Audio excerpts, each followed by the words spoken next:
Shalom Aleichem, welcome to Mochen Leira Online Smicha. There is a din that's actually not even mentioned in Shulchan Aruch. The Rambam talks about it. When the Shulchan Aruch, we don't find about it. And the Poskim say today that it's all based on the minig and Mokum is. And it's actually mentioned clearly in the Torah. And there's the Rambam talk about it. The Rambam talks about it. And that's in Parshas Re'eh, and Perek Tesvav, Pasuk Yud Beis. The Torah says, Ki yimachel lecha achicha, when you have an eved, lo yishalchenu reikam, don't let him go free, empty-handed.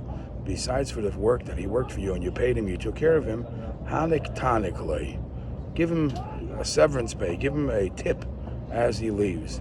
And we actually find that in Shulchan Aruch, we actually find in the Gemara and the Poskim that this might be a difference between if it was Machru Bezdin or Moicha Atzmai. Machru Bezdin means was he sold by Bezdin for a crime that he did, for stealing, and by force he was sold, or Moicher Atzmai, somebody free willingly sold himself. Either that's a discussion for itself. The Mishnah Melech and the Rambam in Hilchas Avodim, the Mishnah Melech says a fascinating thing. He says, this in Hilchas Avodim Perek Gimel Halacha Yud Beis. He says that the concept of Hanukkah, which is tipping a eved, could be explained in one or two ways. Either it's a mitzvah, in other words, the guy worked for you, the guy acted as a slave, tip him, give him, be kind. Or maybe it's even more than a mitzvah, it's a chayv, it's a chiyuv. And in many halachas, we see there's a difference whether you consider it just a mitzvah, how strong we enforce it. Not every mitzvah we make it as a chiyuv. If it's a chiyuv, on the other hand, then you must give it, and even if the person who you're supposed to give it to passes away, you have to give it to his Yorshim. And there's many other differences if it's just a mitzvah or a chiyuv. How important is it for it to get done? Now we find a fascinating thing. We find that in Parshas B'Shalach, the Torah says, it's all based on B'Shalach, by the way, because the whole mitzvah of Hanukkah is based that the Eibishter says that when you guys were Avadim, when you were Avadim in Eretz Yisrael, in Mitzrayim, when you left, I made sure to take care of you. And if I make sure to take care of you and you left with a bundle, take care of your Avadim too. So in Parshas B'Shalach, where we are leaving Mitzrayim, it says, Vayugad l'melech Mitzrayim ki varacham, who was told to the king of Mitzrayim, was told to Parei, that the Yidden left, the Yidden ran away. Vayomer, and Parei says, what do you guys do that you're running away? And the Mefarshim go on to speak. What was Parei's issue? What was Parei upset? So there, one Mefarsh says Parei was upset because they took loans before they left. The Vayashilun, they loaned from Mitzrayim. He wanted his money back. And others say that not only he had them as slaves for hundreds of years, suddenly they freed. But either way, what is really the depth of this conversation? What was he really upset? He's obviously upset that he's losing the Yidden, is because there's halacha depth to this. The Eibishter says to us that you're leaving Mitzrayim, and as an eved you have a right to get Hanukkah, and the Eibishter gave us twice Hanukkah. Twice Hanukkah is Bizas Mitzrayim and Bizas Hayam. When we left Mitzrayim, we all went with bags and bags of spoils and goodies that we took away from the Egyptians. That was Midin HaNukkah. And the Eibishter gave us also Bizas Hayam, what we find in the Kriyas Yamsuf, when the Mitzrayim drowned. Okay, but Parei comes with a halachic complaint. Parei says, the Yidden don't really deserve Hanukkah. Hanukkah is if I fire them. If I fire them or I let them go, then I owe them a Hanukkah. But if they go on their own, in this case, kibaracham, they left on their own, they're not mechuyev b'Hanukkah. So this was the discussion that Parei was tining by Yug, and it says in Tzofnas Panoach from the Torah Shak of Yosef, by Yugad l'melech Mitzrayim kibaracham, he's saying they don't deserve it because I never sent them away. They went on their own. And we find a similar, it's also brought in the Sefer Imrei Shefer. So once Parei says,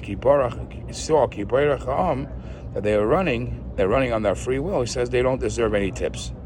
Now there is a pasuk in Tehillim The pasuk in Tehillim is Perek Kuf Hey, pasuk Lamed Zayin Lamed Ches. It says that talking about Yetzias Mitzrayim, it says Vayetziim B'Kesiv Azov. The Eibishter took us out Mitzrayim, giving us gold and silver. Ve'ein b'Shvatov Kaishel. Yet, and these people weren't wrong for taking. The Yidden were not wrong for taking all that money. Samach Mitzrayim B'Tzeisam Kinofo Pachtam Aleim. The Egyptians were happy when the Yidden left, because they were all afraid of the Jews. So in Midrash Shel Shem, he explains this pasuk this, that the Eibishter took us out, giving us the Mitriim's money, and yet we weren't wrong for taking it out. There was no sin of us taking their money. You know why? Because the Mitzrayim were happy that we left their country, because they were full of pachad from the Jews, and therefore, because they were happy that we left, they had a chiyuv to give us hanaka, give us this tip. And therefore, it's not illegal for us to take that money. Incidentally, I once heard a story that the Brisker Rav, this is not exactly Mitzad HaNaka, the Brisker Rav, before he went on a vacation somewhere, he asked for his Misharson to find out how much do you tip a taxi driver in that place, because he wants to do what the minig is, but he doesn't want to give extra, because there shouldn't be over on loisa chanem, try to find favors, grace with a guy. But to tip is a mitzvah. Now, do you have to tip a taxi driver? It seems to be it's only by a eved. So actually, this is an interesting thing. The Minchas Chinuch writes in Mitzvah Tov Peiv Beis. He writes, even Bizman Hazeh, a smart man, a chacham, should take a lesson, and if he has anybody working for him, whether he's a slave, but then he says even for a short period of time, somebody works for you, you should give him a tip. You should give him a hanaka. And the Rebbe, in the Kutas Sichas Chelik Yutes Sicha Dalid Ois Dalid, the Rebbe says that people don't know this. You should be mefarsh and publicize that it's an Indian to give a tip to somebody who works for you. So I saw a discussion that there was between my brother Oliver Shaul and Reb Zusha, who wrote a letter to Rav. He says, wow, if the Minchas Chinuch says you should tip any worker that works for you, even for a short period of time, if somebody just comes and a babysitter or cleaning lady comes once or twice for an hour, what is the mucker, what is the halach of tipping? So the Rav responds and says, the whole mitzvah of hanaka, as mentioned in the Chumash, mentioned in the Gemara, mentioned in the Rambam, but it's not mentioned in Shulchan Aruch, and it's all based on the minig. And the Rav responds and says the minig is that you only tip workers who work in holy institutions like teachers, rabbanim, these type of holy klei kodesh. You give a tip, and even them, you only give a tip if they work at least 2 years, because up to 2 years it's not considered like a work. It's considered a trial. They don't know. They'll see if it works out. And that's only if he's not leaving on his own. If he's asked to leave, then you give him hanaka. But if he leaves on his own, taka, the minig is not to give hanaka.